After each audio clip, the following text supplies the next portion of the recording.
Well, the piece is called Chroma, and there are two kind of dictionary definitions of that. There's one which basically means intensity of colour or freedom from white, and I've kind of gone with that second prospect, freedom from white.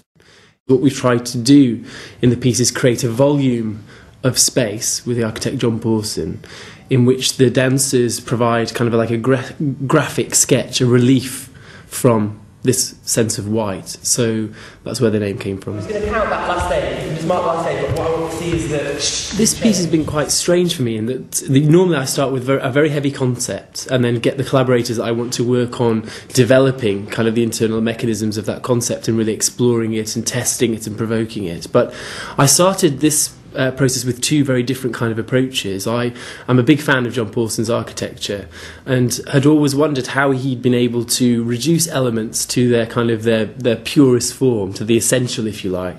And I thought spatially for a dance that would be really incredible if we could take away as much of the interference of a normal stage set and have something that's really, really pure. So I went and met John, and he was thrilled to do his first stage design. And we just talked about how we might be able to provide or really work with a space which extraordinarily gives the dancers a different sense of volume. And that was at the same time as I'd heard a piece of music by a composer called Joby Talbot called Hovercraft.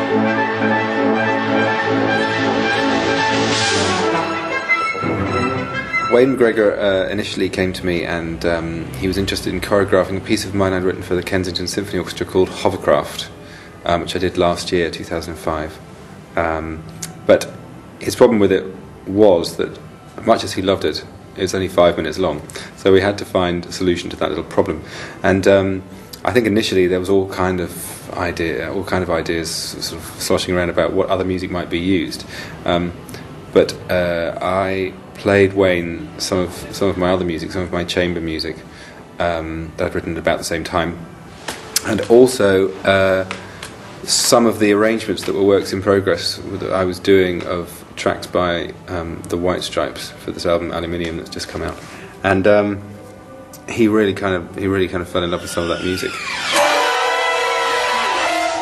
The fantastic thing about the music is it's very acerbic, visceral, physical, quite violent music, and I thought it would be a fantastic contrast between that and this really almost like Zen-like space that John's created.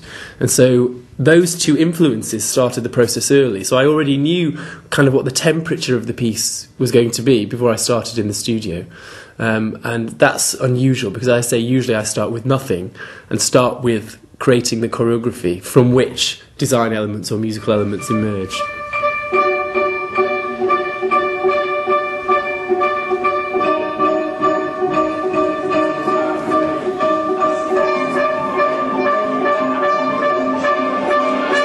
It's sort of odd because you write the music, and this is since I wrote the music, like 12 months ago, and then you see it totally reimagined and reinterpreted by choreographer and dancers, and it's very odd and a real kind of thrill, because I have my own kind of musical ideas, and I have my own sort of, I suppose, kind of emotional and psychological ideas about what the music is about in some kind of nebulous way.